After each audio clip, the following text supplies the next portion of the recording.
19 sampai dengan yang ke-20. Saya akan bacakan begini bunyi firman Tuhan. Lalu ia berkata kepada mereka, pergilah ke seluruh dunia, beritakanlah Injil kepada segala makhluk. Siapa yang percaya akan dibaptis akan selamatkan, tetapi siapa yang tidak percaya akan dihukum. Tanda-tanda ini akan menyertai orang-orang yang percaya. Mereka akan mengusir setan-setan demi namaku. Mereka akan berbicara dalam bahasa-bahasa yang baru bagi mereka. Mereka akan memegang ular, dan sekalipun mereka minum racun maut, mereka tidak akan mendapat celaka. Mereka akan meletakkan tangannya atas orang sakit, dan orang itu akan sembuh. Sesudah Tuhan Yesus berbicara demikian kepada mereka, terangkatlah ia ke sorga, lalu duduk di sebelah kanan Allah. Mereka pun pergilah memberitakan Injil ke seluruh penjuru. Dan Tuhan bekerja dan meneguhkan firman itu dengan tanda-tanda yang menyertainya. Puji Tuhan. Bapak, Ibu, dan Saudara yang kekasih dalam nama Yesus, terangkatnya Yesus ke sorga atau naiknya Yesus ke sorga, ada beberapa hal yang bisa kita sampaikan di tengah-tengah sidang jemaat. Bahwa Yesus terangkat ke sorga dengan memberikan kepada umatnya dan orang-orang yang mengikuti satu tugas rasuli. Rasul itu diambil dari kata apostolos, yang artinya dia diutus atau yang diutus. Jadi sewaktu firman itu berkata, pergilah ke seluruh dunia dan beritakanlah Injil kepada segala makhluk. Ini perkataan Yesus kepada murid-muridnya dan juga kepada orang-orang yang mengikuti Yesus, supaya semua orang yang mengikuti Yesus memiliki tugas-tugas kerasulan dalam kehidupan mereka, sehingga tidak ada orang yang percaya berdalih. Saya tidak salah satu orang yang mengemban tugas itu. Saya bukanlah pendeta. Saya bukanlah seorang yang ditunjuk sebagai pejabat gereja, dari sintua guru sampai daripada pendeta muda, pendeta penuh. Tetapi di sini adalah orang-orang yang percaya. Maka setiap orang percaya diberikan tugas, siapapun saudara, marga apapun saudara, mau perempuan, mau laki-laki, maka semua orang yang kategori percaya diberikan tugas oleh Tuhan, yaitu tugas kerasulan, yaitu memberitakan Injil. Saya masih teringat dulu dengan orang tua kami. Mereka tidak lulusan sekolah teologi, juga tidak sekolah Alkitab.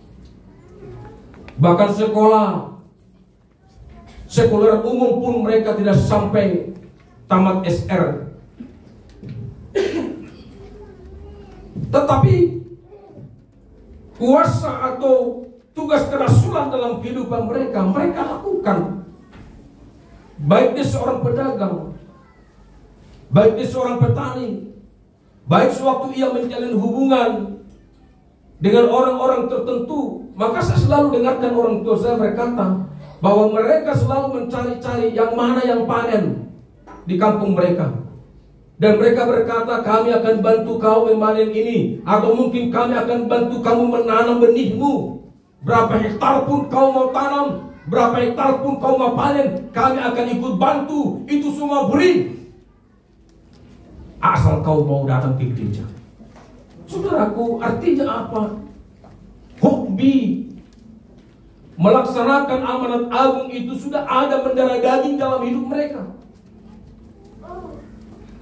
Karena mereka tidak tahu menginjili, mereka tidak tahu berkata-kata tentang firman Tuhan. Yang mereka tahu adalah supaya si Polan ini, orang ini, keluarga ini bisa menerima Kristus. Saya tidak tahu berkata-kata tentang Injil, tapi ada pendeta kami. Maka mereka berkata, saya akan bantu, kami akan bantu, sehingga semua muda-mudi yang orang tua pun ikut membantu bergotong royong bersetiap hari. Tujuannya hanya satu, bukan uang. Tujuannya adalah supaya keluarga yang panen ini datang ke gereja, dibentuk oleh hamba-hamba Tuhan. Adakah semangat itu sekarang ada dalam diri kita? Atau mungkin sekarang kita sudah berpikir, oke, kau, saya. Kalau mau ke surga silakan, kalau mau ke neraka silakan. Saya tidak mau tahu dengan saudara. Ayo ngolukku be susah robe. Hidupku pun masih penuh pergumulan. Saudaraku, orang-orang dulu juga banyak pergumulan. Bahkan lebih banyak pergumulan mereka. Kalau saya mendengarkan orang tua kami sering sekali makan hanya jagung saja, kalaupun dicampur dengan beras sedikit.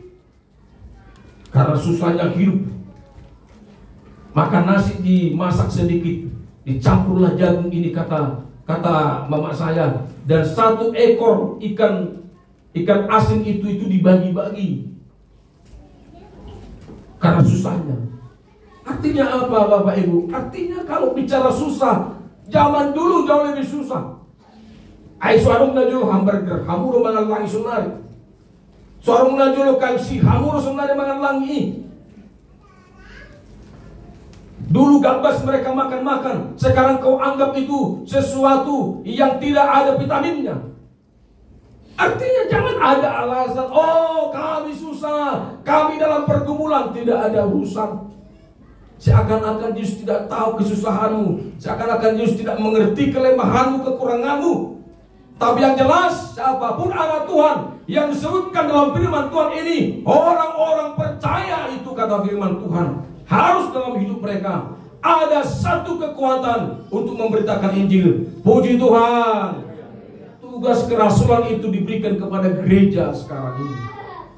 Oleh sebab itu jangan sampai ada gereja tidak mau tahu. Apalagi sekarang saya melihat tetangganya sendiri pun yang tidak pernah bergereja. Saudara susah mengajak, saya pun tidak tahu. Saudara sendiri pun yang tidak bergereja, kau tidak mau ajak. Kalau saya jelas, beberapa orang yang di rumah saya harus katakan harus ke gereja saya. Bahkan yang muslim sekalipun harus ke gereja, kalau tidak jangan di rumah saya. Oh Pak Pendeta terlalu ekstrim. Ya karena memang semangat daripada kerasulan, tugas kerasulan yang diberikan Tuhan kepada saya, kepada kita harus seperti itu. Bahkan tujuannya pun kalau kita mau tekankan orang-orang untuk mendengarkan Yesus, kan bukan untuk menghancurkan dia supaya dia terjerumus, kan bukan. Supaya dia diberkati, supaya dia penuh dengan kuasa, supaya orang itu menerima keselamatan, sehingga kita mau ekstrim untuk itu. Oleh sebab itu, sewaktu Yesus naik ke sorga, maka ada satu hal yang kita perlu proklamirkan kembali, yaitu semangat menginjili, kuasa kerasulan yang sudah diberikan oleh Tuhan harus dikerjakan oleh anak-anak Tuhan. Dan yang kedua, yaitu keimamatan. Baptislah mereka, kata firman Tuhan. Ajar mereka. Antara rasul dan imam itu berbeda. Rasul itu memberitakan Injil kemana-mana. Tapi imam itu adalah penyelenggaraan ibadah di bait suci. Itu ibarat penginjil dan gembala sekarang ini. Maka Rasul itu memberitakan Injil ke mana-mana. Tetapi yang namanya imam itu stay di satu tempat. Supaya apa? Menyelenggarakan peribadatan yang biasa dilakukan oleh orang-orang Yahudi dan gereja masa kini. Artinya apa? Semangat menginjili itu harus ada di antara gereja kita. Dan semangat untuk boleh mentobatkan orang, semangat untuk boleh supaya dosa-dosa jemaat-jemaat Tuhan diampuni oleh Kristus lewat kita menyelenggarakan peribadatan seperti ini. Sehingga saudaraku, semangat ini jangan sampai pudar. Roh kerasulan, roh keimamatan dalam gereja itu harus ada, harus tumbuh dan harus berkembang. Tidak boleh padam, saudaraku yang kekasih dalam nama Yesus. Alkitab katakan janganlah padamkan roh itu. Sebenarnya saudaraku yang kekasih dalam nama Yesus, Yesus sudah melakukan itu seluruhnya. Yesus sudah menyelenggarakan itu. Baik kerasulan, keimamatan selama di bumi ini juga ia lakukan, saudara. Dan itulah yang diberikan kepada gereja-gereja masa kini, supaya roh itu jangan hilang, saudaraku. Saudara mungkin berkata-kata, oh Pak Pendeta, terlalu besar perjuangan untuk itu. Saya bisa paham. Lagi sekarang ini AC tidak nyala. Tadi pun sempat AC yang dihambat beton itu stop beberapa menit. Tapi saya pikir-pikir, masa hanya karena geras saja sehingga saya tidak enak bersekutu dengan Tuhan? Masa karena geras saja? Apalagi kalau aniaya datang, apalagi kalau persekusi datang, apalagi kalau bully datang. Saudaraku, saya mau katakan kepada saudara, kalau mungkin saudara bertanya demikian, kalau untuk melaksanakan tugas kerasulan, tugas keimamatan, kami begitu banyak hambatan, persoalan, banyak dinamika yang menekan kami, Pak Pendeta. Bagaimana kami bisa melakukan itu? Saudaraku yang kekasih dalam nama Yesus, coba kita baca firman Tuhan ayat yang ke-16, ayat ke-17. Tanda-tanda ini akan menyertai orang-orang yang percaya. Mereka akan mengusir setan-setan demi namaku. Mereka akan berbicara dalam bahasa-bahasa yang baru bagi mereka. Mereka akan memegang ular, dan sekalipun mereka minum racun maut, mereka tidak akan mendapat celaka. Mereka akan meletakkan tangannya atas orang sakit, dan orang itu akan sembuh.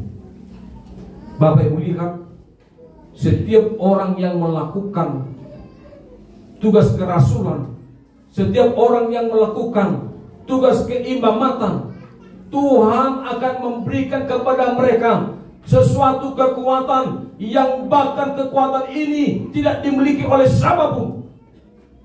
Orang-orang yang melakukan itu, mereka akan masuk dalam dimensi yang lain. Mereka akan masuk dalam pengalaman yang lain.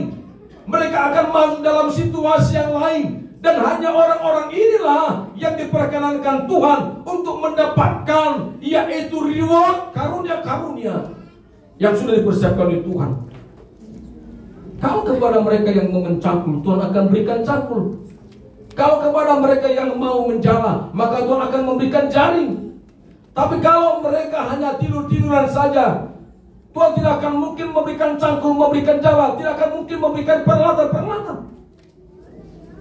Nah, oleh sebab itu orang-orang yang melayani Tuhan, maka karunia-karunia ini akan mengikuti. Mereka akan masuk pada dimensi yang lain, masuk pada dimensi yang lain.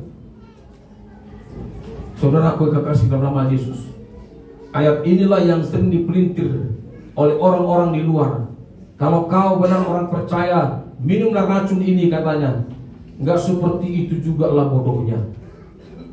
Kan ada juga ayat yang lain berkata, janganlah engkau mencobai Tuhan Allahmu.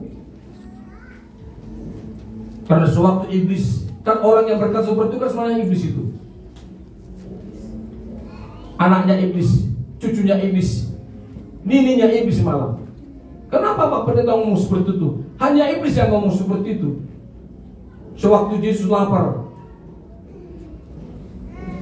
dan dia dicobai, kalau kau benar-benar anak Allah, dia dibawa ke hubungan yang tinggi, jatuhkanlah dirimu, karena malaikat-malaikat nanti akan menatangmu di jalan, atau di tengah, atau di bawah. Apakah benar Yesus anak Allah? Ya benar. Apakah dia anak Allah? Ya benar. Tapi dengan melakukan apa yang dikatakan si iblis tadi, itu sama dengan melakukan firman-Nya iblis.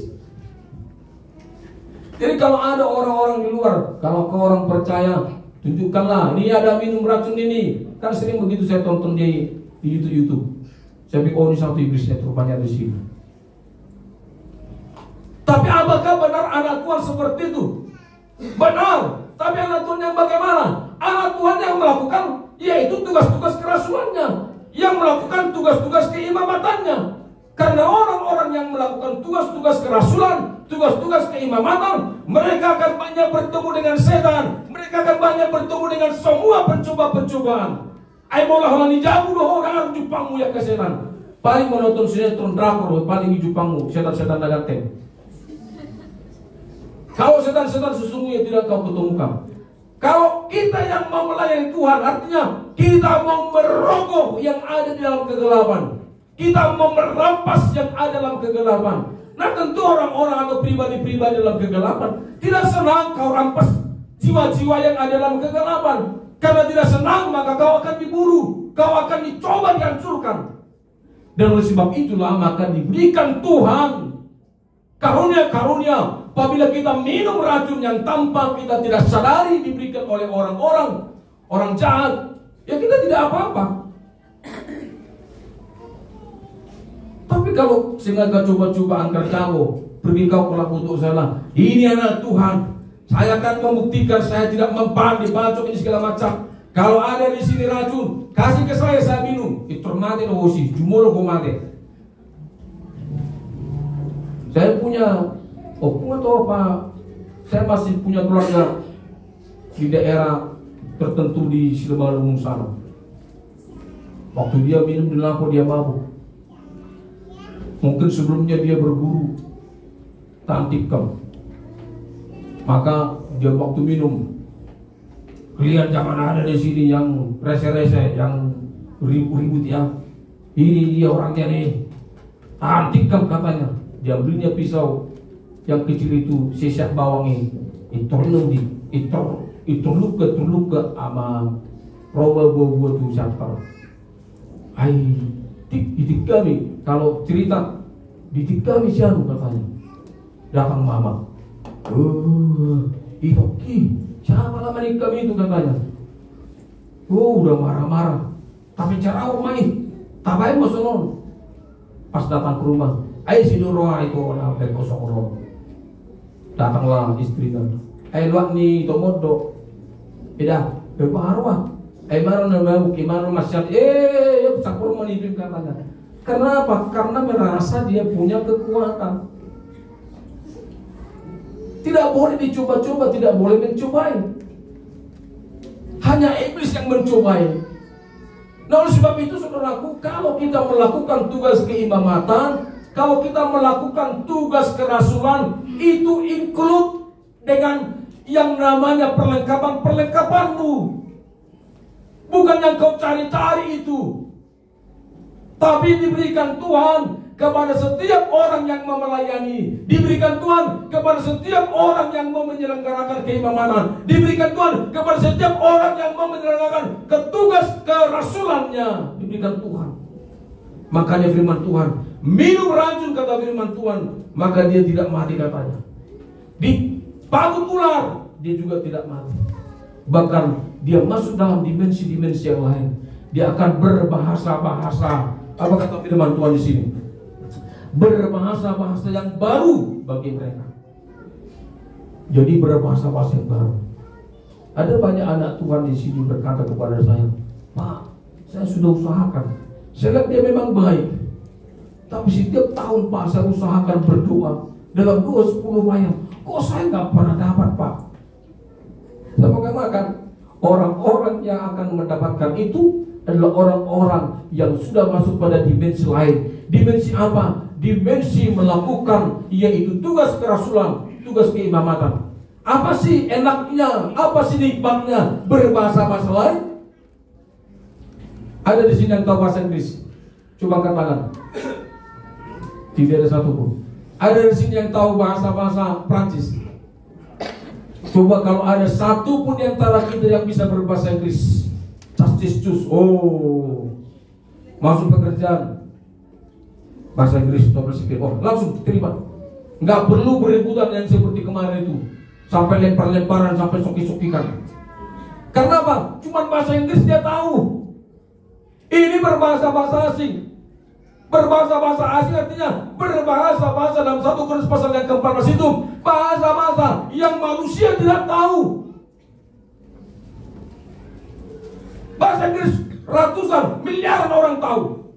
Tapi apabila kita tahu, kita sudah mendapatkan satu karunia kenikmatan, sudah melebihi dari orang-orang yang lain yang tidak tahu.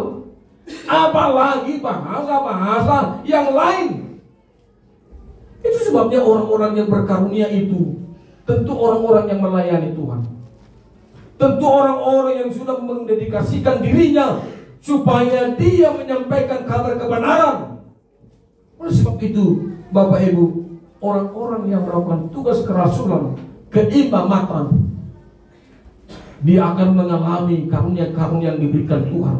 Dia akan dibekali, dia akan diberikan modal oleh Tuhan, yaitu modalnya di dalam tugas-tugas pelayanannya, tugas-tugas kerasulannya, tugas-tugas keimamatannya. Puji Tuhan. Begitu nikmat kita yang melayani Tuhan. Paulus pernah berkata, saya sudah semalam-malaman terombang-ambing di lautan. Bahkan makan pun pernah tidak makan sekian hari. Saya menanggung cemeti 40 kurang 1 kata firman Tuhan. Bahkan dia juga pernah dipakut ular, saudaraku. Tapi semuanya itu tidak membuat dia terbunuh. Tapi semuanya itu semakin membuat dia berkobar-kobar melayani, berkobar. Adakah Paulus meminta-minta itu? Tidak. Adakah Paulus meminta-minta, Tuhan berikan saya kekuatan supaya saya tikam? Tidak. Tuhan berikan saya kekuatan supaya ada orang yang berikan racun kepada saya tidak mati. Tidak ada seperti itu. Tapi yang ada adalah saat kamu datang melayani Tuhan, saat kamu melakukan tugas kerasulan, maka itu sudah ada, sudah melekat dalam dirimu. Sehingga nggak perlu takut lagi. Saya pribadi, saya bersaksi kemarin waktu besok Bapak Elias, Bapak Alvaro di rumah sakit. Salah ku naman, aja saya sama kata. Itu lumayan kok diriku mau salahku. Rokok tidak tak murau berbiru salahku belajar ini bulan.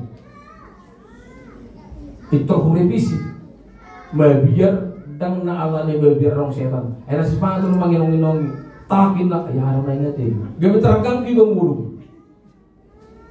Gabi terangkan banguru. Terus, ma ini dia bosok mau orang kita. Tapi kalau bicara seperti itu, sudah berkali-kali kita melakukan penata layanan seperti itu, mengusir kuasa kegelapan. Berkali-kali. Bahkan sudah semacam apa itu, face by face. Tidak rasa khawatir. Karena kita percaya ada kuasa Tuhan, amin. Ada kuasa Tuhan yang menyertai setiap anak Tuhan. Dan yang terakhir kita melihat bahwa naiknya Yesus ke sorga untuk melakukan penata layanan Kristus untuk semua jemaat-jemaat Tuhan. Coba dibaca ayat yang selanjutnya 19. Sesudah Tuhan Yesus berbicara demikian kepada mereka, terangkatlah ia ke sorga, lalu duduk di sebelah kanan di sebelah kanan Allah Bapa. Mereka pun pergilah memberitakan Injil ke seluruh penjuru, dan Tuhan bekerja dan meneguhkan firman itu dengan tanda-tanda yang menyertainya. Ayat 19. Lalu duduk di sebelah kanan Allah. Coba dibaca Ibrani. Ibrani pasal 8 ayat 1, 2 dan 6. Ibrani pasal 8 ayat 1, 2 dan 6. Coba dibuka Ibrani pasal 8 ayat 1, 2 dan 6. Dan sudah ditemukan, langsung saja dibaca. Siapa yang membaca?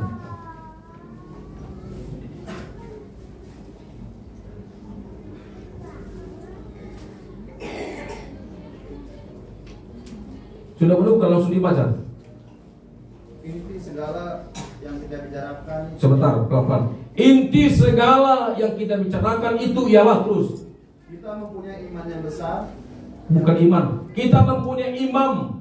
Imam yang besar yang demikian. Terus? Yang duduk di sebelah kanan tahta yang maha Amin. besar surga. Terus? dan yang melayani ibadah di tempat kudus, yaitu di dalam kemah sejati yang didirikan oleh Tuhan dan bukan oleh manusia. Terus. Sebab setiap imam besar ditetapkan untuk mempersembahkan korban dan karena itu Yesus perlu mempunyai sesuatu untuk dipersembahkan. Sekiranya ia di bumi ini, ia sama sekali tidak akan menjadi imam. Kenapa aja?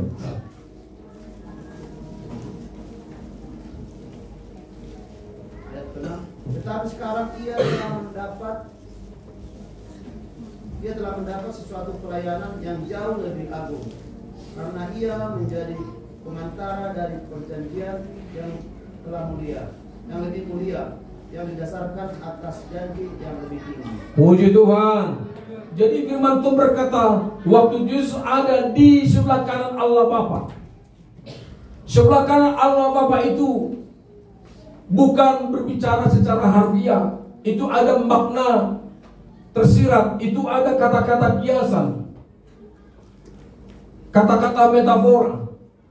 Jadi jangan sampai ada pemikiran kalau Yesus ada di sebelah kanan Allah Bapa, Allah Bapa ada di sebelah sini, berarti ada dua, dan berarti mereka saling, bukan seperti itu konsepnya. Kalau saya berkata, tangan kanan kulo nggak tahu, bukan berarti dia tangan kanan saya, tapi artinya tangan kanan dia sesuatu yang baik, yang melakukan pekerjaan-pekerjaan yang saya percaya kepada dia. Kalau saya urusan-urusan apa, saya kasih ke dia. Saya urusan-urusan apa, saya kasih ke dia. Itu artinya tangan kanan. Bukan berarti tangan saya dipotong menjadi nempel ke dia, bukan seperti itu.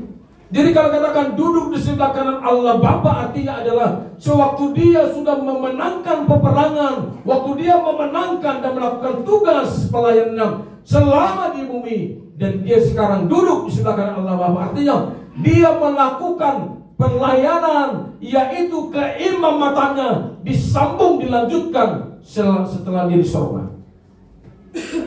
Itu sebabnya orang-orang yang sudah ditebus oleh darah Yesus, kan tidak mungkin besoknya dia berdosa maka Yesus mati lagi, disalib lagi. Alkitab katakan dia mati sekali, bangkit sekali. Jadi kalau orang percaya yang sudah ditebus oleh darah Yesus, tahu-tahu besoknya berdosa, tahu-tahu besoknya berdosa, lusanya berdosa, itu sebabnya semua dosa-dosa yang dikerjakan pasca naiknya Yesus ke surga itu ditindaklanjuti oleh Yesus Kristus sendiri di hadapan Bapa. Dia di sana katanya sudah menjadi imam yang besar, imam yang sudah melintasi semua yang kata firman Tuhan. Oleh sebab itu, saudara diberkati oleh Tuhan, saudara selalu dikuduskan oleh Tuhan, asal saudara tetap setia melayani Tuhan, tetap setia terima Yesus sebagai Tuhan dalam kehidupannya. Saya jujur saja agak tidak begitu tertarik dengan akhir-akhir ini ada di podcast seorang yang dari Kristen masuk ke agama lain. Sewaktu ditanya kepada seorang pendeta yang besar, dia berkata, ya sebagai orang yang jalan-jalan, kenapa dia takut menyampaikan kebenaran? Bahkan dia sampaikan dusta. Itu kan gak ada hubungannya orang seperti itu sebagai orang jalan-jalan, seperti anak bungsu yang menafsirkan. Itu jauh, itu bukan masuk pada konteksnya itu. Langsung aja dibilang, memang turok mau. Siapa yang percaya akan diselamatkan, siapa yang tidak percaya akan dihukum, kata firman Tuhan. Ini saya akan baca ayat 15. Ayat 16. Siapa yang percaya dan dibaptis akan diselamatkan, tetapi siapa yang tidak percaya akan dihukum. Berarti kalau sudah dia buang kepercayaannya itu, dia masuk kepada satu dimensi lain. Dia buang keyakinannya, dia masuk kepada keyakinan yang lain. Apakah orang sepertinya akan diselamatkan? Ya tidaklah. Itu sudah jelas, itu terang benderang. Tapi ya pengkhotbah itu saya nggak tahu lah bagaimana. Ada orang berkata menjadi apa itu healing katanya. Karena tampannya dia, ya orang tertawa terpingkal-pingkal. Bukan karena pengajarannya, karena tampannya dia.